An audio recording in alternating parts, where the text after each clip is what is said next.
এই যে লোকটাকে দেখতে পাচ্ছেন, মানুষটা হলো জুহেল। একসময় তার স্ত্রী ছিলেন ফারিয়া তাসমিন জ্যোতি, এক সংগ্রামী তরুণী, যমজ 2 বোনের মা। জীবনের প্রতিটি পাকে যিনি লড়েছেন হেসে, কিন্তু একদিন হাঁটতে হাঁটতে টঙ্গীর রাস্তায় পড়ে গেলেন খোলা নালায়, ডুবে গেলেন বিষাক্ত নোংরা ড্রেনের গহ্বরে। 36 ঘন্টার পর উদ্ধার করা হয় তার বিকৃত মরদেহ। চেহারা এতটাই পরিবর্তিত হয়ে গিয়েছিল, প্রথমে তাকে দেখে কেউ চিনতেই পারেনি এই লাশটা আসলে জ্যোতিরই ছিল। আর এখানেই যেন গল্পটা থেমে যেতে পারত, কিন্তু না। এই মৃত্যু শুধু একটি প্রাণহানির ঘটনা নয়, এটা এক সমাজের উদাসীনতার নগ্ন মুখোশ উন্মোচন। জ্যোতির সঙ্গে জুয়েলের বহু আগেই ডিভোর্স হয়ে গিয়েছিল, তবুও জ্যোতির মৃত্যু যেন ভেঙে দিল জুয়েলের ভিতর থেকে। তিনি আঁকড়ে ধরেন তার সন্তানদের, আয়ান ও আরিয়ান, যাদের চোখে তখন শুধু একটাই স্বপ্ন, মাম্মাম আপনি কোথায়। এক ফেসবুক পোস্টে জুয়েল লিখেছেন, আমার ছেলেরা বুঝে গেছে তাদের আম্মা আর নেই। কান্না শুরু করে দিয়েছে ততক্ষণে, বলে মা বাবা আম্মাম খালে ডুবে মারা গিয়েছে। এখন কি বলবো কিছুই বুঝতে পারছি না, এমনকি কখনো কিছু কল্পনাও করিনি। এই লেখাটা শব্দগুলো যেন কেবল অক্ষর নয়, এটা এক অসহায় বাবার হৃদয় বিদারক চিৎকার। এই ছবিতে দেখা যায় 2 যমজ শিশু ঘুমিয়ে আছে বাবার পাশে। ছবির ক্যাপশন ছিল, ঘুমের মধ্যে ছোট্ট ছেলেটা উঠে বলে মাম্মাম হারিয়ে গেছে। কি বলবো বুঝতে পারছিলাম না, দোয়া করবেন যেন ওরা ভালো থাকে।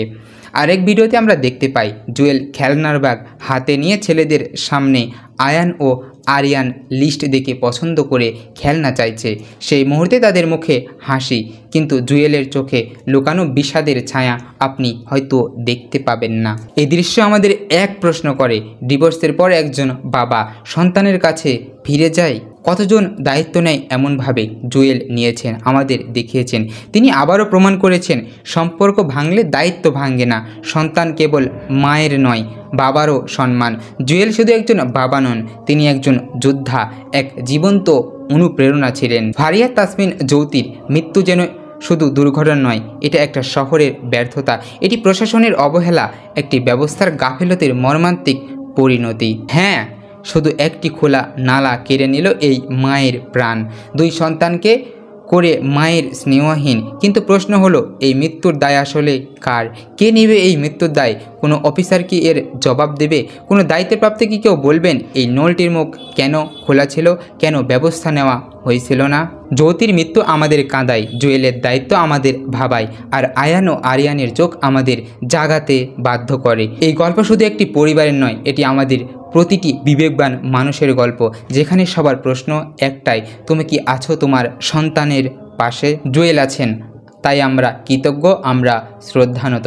আল্লাহ যেন জ্যোতিকে জান্নাত দান করেন, আর এই পিতা ও সন্তানদের দিনগুলি শান্তিতে কাটুক, এই প্রার্থনায় থাকবে আমাদের। প্রিয় দর্শক, আজকে এই পর্যন্তই। আপনার সঙ্গে দেখা হবে আর একটি নতুন ভিডিওতে। ততক্ষণ পর্যন্ত সকলে ভালো এবং সুস্থ থাকবেন। আজকে এখানেই বিদায় নিই।